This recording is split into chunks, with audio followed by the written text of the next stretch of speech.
Hey everybody, this is Dave Nassi over here at Next Level Guitar, and today we've got a really cool in the style of lesson today that is classic and well, rooted in what I love to call the basics of heavy metal. And I'm really proud to bring this lesson to you today. So we're gonna drive on our low E string, we're gonna play through our pentatonic scale, and we're gonna have some fun and make some classic hard rock noise. That's really what our goal is today. That's our mission statement. Hey everybody, if you like what you see here today, what I want you to do is I want you to click on that link that you see below in that YouTube text box. That will take you to a place where you could get a video that is not available on YouTube. Also comes with a free coinciding ebook. So you get a free video and a free ebook that's got all kinds of great information on it. It's got scales and chord voicings and everything that you need in your everyday as a guitar player. All you got to do is click that link below. And so, what shape am I going to use? Well, I'm in E minor pentatonic, but I don't want to play out of the first position today. Let's mix it up. We're going to play out of the third position of your pentatonic scale. It looks just like this.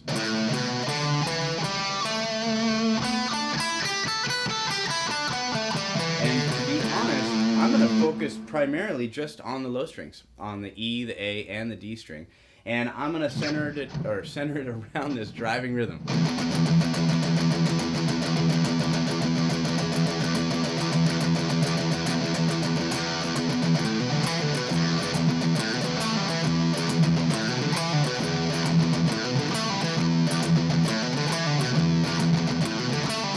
There are so many great riffs that exist in this little spot of the guitar that I just wanted to hang out there today and talk about what we can accomplish with it. It's ridiculous. So many classic songs in our lifetime, way before my lifetime, that I still listen to were written in this zone. So let's make this work. What we have here is a way of combining classic blues playing with a distorted sound. And that's really what this is derived from. So blues based and jazz influenced, but taken and put in a completely different area and or tone. So when we've got this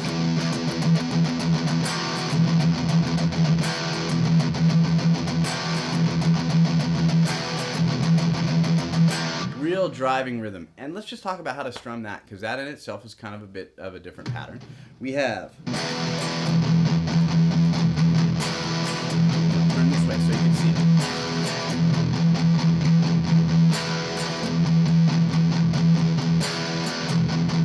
When I play something like this, I visualize a drummer in my head.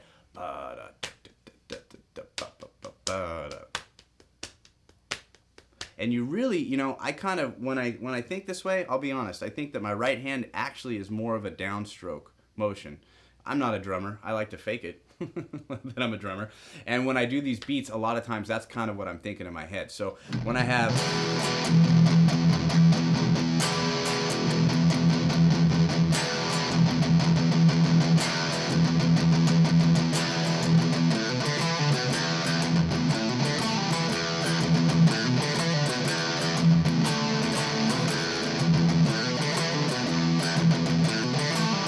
simple rhythms that can kind of just come alive within the zone here, and I'm not thinking too much about what I'm doing, but just really trying to keep that pulse and that sense of time. So what are some of the licks that are going on here? I have a nice little hammer-on pull-off riff right there.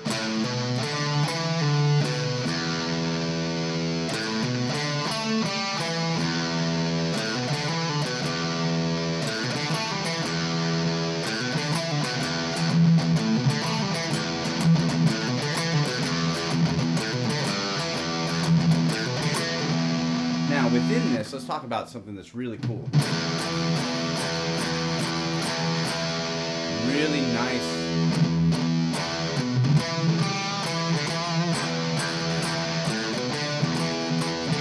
See that? I've got that E note coming off the hammer on there from my index finger. I'm hammering from D to E. I'm including the low string with it so I get that.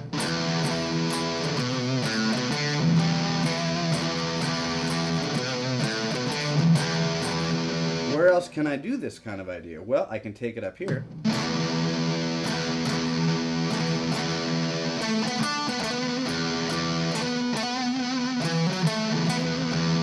get all these really cool classic sounds that come off the guitar that are so reminiscent of what we've been listening to for so long. So within this now, what I want to focus on is saying simple. Let's take a driving rhythm that is easy to use and easy to play off of, and you can put it in this scale shape. Mission's accomplished, right? That driving rhythm, option number one.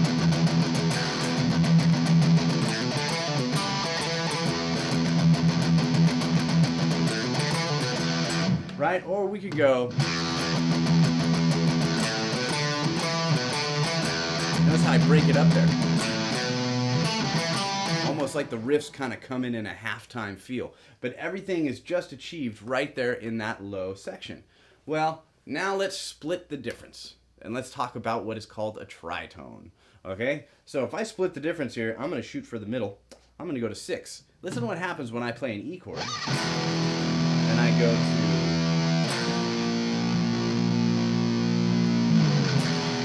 classic kind of sound here that we're getting. Now, a tritone is a flatted fifth interval for all you theory buffs out there.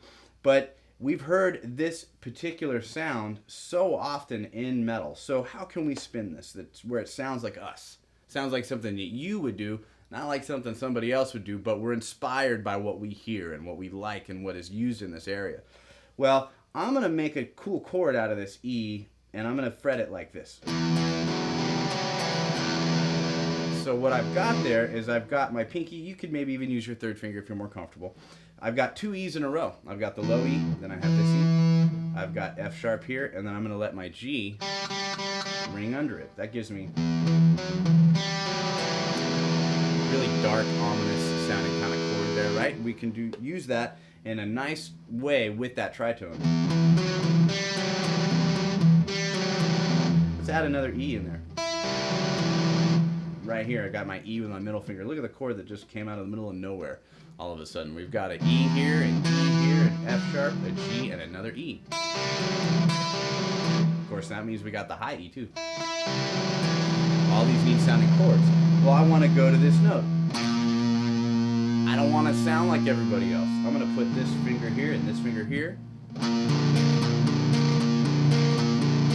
What I'm doing, technically, tritone. Major third interval off a tritone, and then I've got the octave of the tritone here. So that gives me, I'm going to throw one other note at you. I'm going to put a D note in the mix. Look at this fingering. Middle finger is on B flat. First finger is on D. Pinky is on B flat. And here's my D again. I'm doubling up my octaves. So I've taken some classic sounds and I've mixed it up. I'm going to make a really sensitive intro for you out of this.